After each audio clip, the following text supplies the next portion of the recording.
Donc la question est très importante, car si Jésus n'est pas Dieu, n'est-ce pas, ça veut dire que personne n'est pardonné de ses péchés. Est-ce que Dieu va pardonner les péchés sans avoir un sacrifice? Non.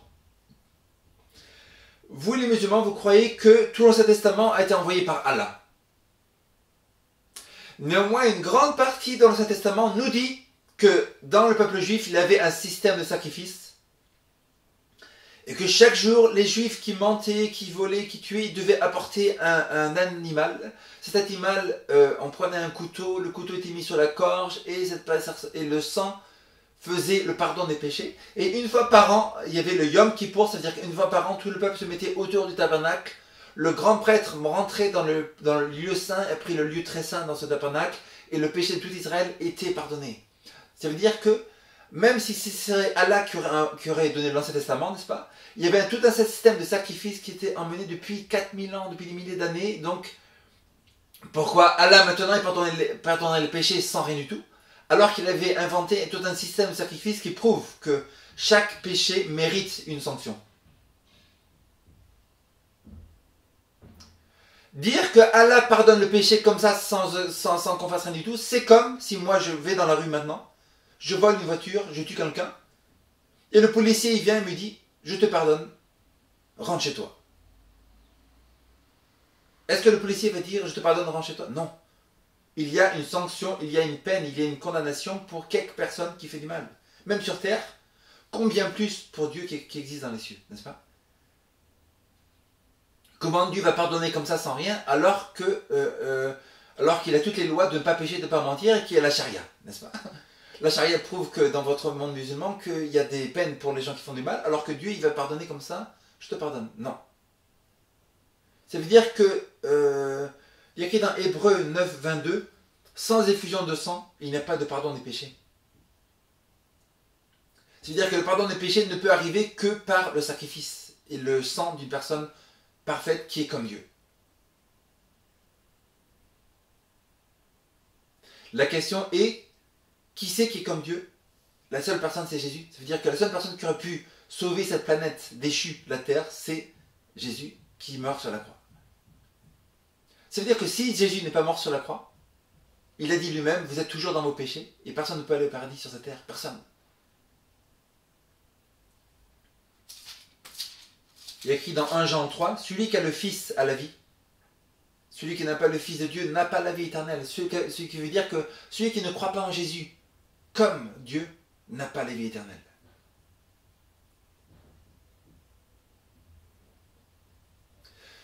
Bien que vous soyez honnête, bien que vous fassiez beaucoup de bonnes œuvres autour, bien que vous priez toute votre vie, bien que vous faites beaucoup de choses, ces choses-là sont inutiles pour la vie éternelle. Car ces choses-là sont pour l'amitié de Dieu. On ne peut pas gagner la vie éternelle, n'est-ce pas? Il est écrit dans Éphésiens 2, Éphésiens chapitre 2, c'est par la grâce en effet que vous êtes sauvés par le moyen de la foi. Et non, cela ne vient pas de vous, c'est le don de Dieu. Pourquoi le salut et la vie éternelle est un don de Dieu? Il est écrit, ce n'est point par les œuvres afin que personne ne se glorifie. Ça veut dire que si moi je gagne le paradis parce que je fais du bien, je fais des œuvres, tout ça, je vais me glorifier, la fierté va rentrer en jeu et je vais me croire comme Dieu. Mais une personne ne peut pas se sauver, des êtres humains ne peuvent pas faire le bien seulement par la grâce de Dieu. Et donc Dieu doit pardonner par rapport au sacrifice de Jésus. Et s'il n'y a pas eu de sacrifice de Jésus, personne ne peut aller au paradis.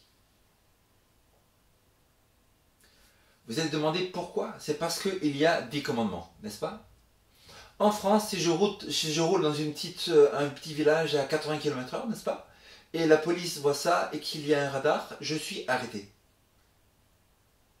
Il y a une amende, n'est-ce pas? Mais s'il n'y a pas de loi dans les villages, s'il n'y a pas de loi de limite de vitesse, il n'y a pas d'infraction. Ça veut dire que les infractions des humains et la conscience nous dit que bien et mal, la connaissance du bien et du mal ne vient que par un créateur dans l'univers. S'il n'y avait pas de créateur, s'il n'y avait pas de Dieu dans l'univers, il n'y aurait pas de conscience et de connaissance du bien et du mal. Donc, le mal existe pourquoi? Parce qu'il y a quelque chose qui s'appelle les 10 commandements. ne pas tuer, ne pas mentir, ne pas voler, ne pas commettre adultère, tout ça ce sont les 10 commandements. Et donc quand il y a infraction de ça, il y a péché. S'il n'y avait pas de loi qui disait ne pas rouler à 50 par exemple, il n'y aurait pas d'infraction, comme en Allemagne. S'il n'y avait pas de 10 commandements, ça veut dire que le péché n'existerait pas. La Bible nous dit, car le péché c'est la transgression de la loi. Le péché c'est la transgression de la loi, cela veut dire que s'il n'y avait pas les 10 commandements, il n'y aurait pas de péché. S'il n'y avait pas de 10 commandements, il n'y aurait pas de péché. S'il n'y avait pas de péché, il n'y aurait pas besoin que Jésus meure sur la croix. S'il n'y avait pas de péché et de Jésus mort sur la croix, pourquoi avoir besoin d'église, de Bible, d'église, tout ça, de prédicateurs? Ça veut dire que il y a une transgression parce qu'il y a des 10 commandements. Et donc, le fait de dire dans le monde musulman que Dieu vous pardonne comme ça, c'est n'importe quoi. C'est n'importe quoi parce que Dieu ne peut pas pardonner comme ça parce qu'il y a ces 10 commandements qui sont là et qui sont une infraction quand on n'obéit pas à cette loi.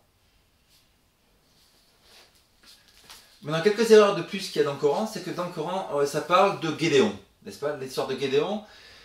Il y a écrit dans le Coran, il y a écrit que Gédéon était avec ses hommes, les 300, tout ça, à côté de la rivière, ils sont partis se battre contre Goliath. La même histoire se trouve dans la Bible, néanmoins, Gédéon est né 140 ans avant que Goliath soit né. Comment le Coran peut-il parler que Gédéon est parti se battre contre Goliath alors que Goliath est né 140 ans après? N'est-ce pas? Dans le Coran, il est écrit que Allah, il aurait créé la terre en 7 jours. À la fin du Coran, il est écrit que Allah a créé la terre en 8 jours. Néanmoins, dans le Coran, il est écrit que si on trouve des contradictions dans le Coran, Sourate 4.82, ne médite-t-il donc pas sur le Coran? S'il provenait d'un autre, il y trouverait certes maintes contradictions. Il écrit même dans le Coran que si on trouve des contradictions dans le Coran, il ne vient pas de Dieu. C'est-à-dire que pour qu'un livre vienne de Dieu, il faut que tout dans le livre soit vrai du début à la fin. Il y a beaucoup de religions dans la terre, n'est-ce pas? Mais elles ont une partie de vérité et une partie d'erreur. Ça veut dire que même s'il y a des vérités dans le bouddhisme, hindouisme, tout ça, ça ne veut pas dire que ça vient de Dieu. Même qu'il y ait beaucoup de vérités dans le Coran, des choses très bien dans le Coran, très honnêtes, que les musulmans sont très honnêtes, qu'il y a beaucoup de choses, ça ne veut pas dire que le livre vient de Dieu. Car il y a beaucoup d'erreurs monumentales dans ce Coran.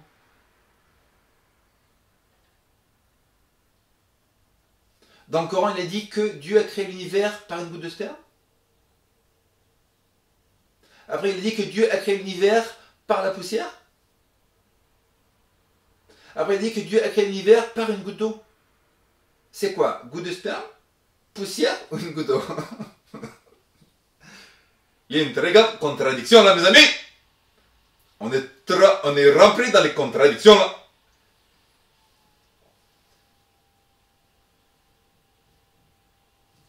Donc il y a écrit dans Sourate 5.41, qui aime bien écouter le mensonge et qui déforme le sens des mots une fois bien établis, à eux seront réservés une ignominie ici-bas. Il y a un énorme châtiment dans l'au-delà. Sourate 5.13, ils détournent les paroles de leur sens et oublient une partie de ce qui leur a été rappelé. Tu ne cesseras de découvrir leur trahison. N'est-ce pas? Ils oublient une partie des choses qui ont déjà été envoyées. Et dans le Coran, il est écrit que les musulmans qui ne lisent pas la Torah et l'Évangile, ce sont les vrais mécréants. Est-ce que c'est moi qui le dis ou est-ce que c'est le Coran? Nous allons le lire maintenant.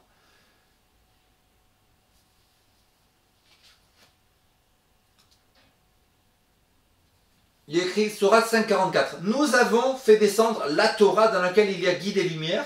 C'est sur sa base que les prophètes qui se sont soumis à Allah et ceux qui ne jugent pas, d'après ce qu'Allah a fait descendre, les voilà les mécréants.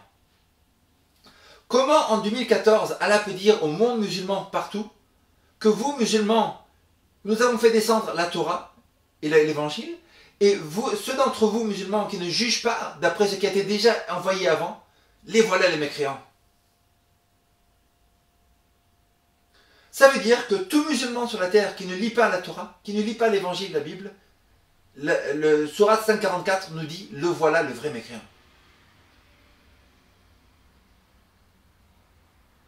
Maintenant, qu'est-ce que ça veut dire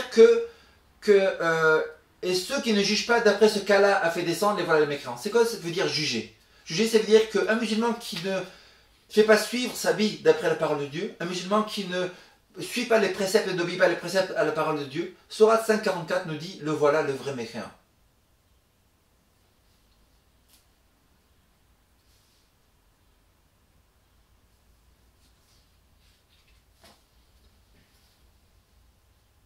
Nous avons Sourate 568 qui nous dit, ô gens du livre, musulmans, donc ô gens du livre,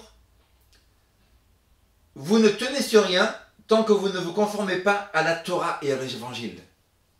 Incroyable. Allah dit en 2014 à tous les musulmans, ô gens du livre, vous ne tenez sur rien tant que vous ne vous conformez pas à la Torah, à l'évangile.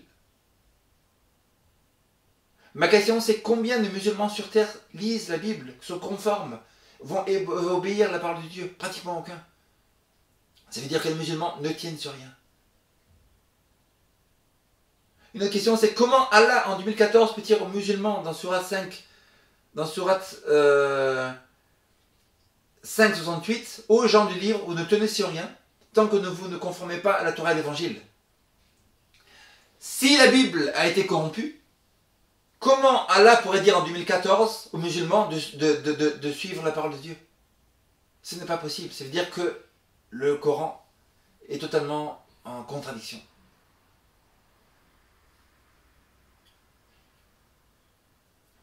Sourate 6, 84 à 90. Et nous lui avons envoyé Isaac, Jacob, Noé, David, Salomon, Job, Joseph, Moïse, Aaron, Zacharie, Jean-Baptiste, Jésus, Élie, tout ça. Ils vous ont apporté la sagesse et la prophétie. Il y a écrit, suis donc leur direction. Sourate 6, 90, suis la direction des prophètes dans l'Ancien Testament. Là encore, comment Allah en 2014 peut dire au monde musulman de suivre la direction de Isaac, Jacob, Noé, David, Salomon, Job, Moïse, Aaron, Zacharie, Jean-Baptiste, Jésus, Élie, tout ça, si c'est corrompu?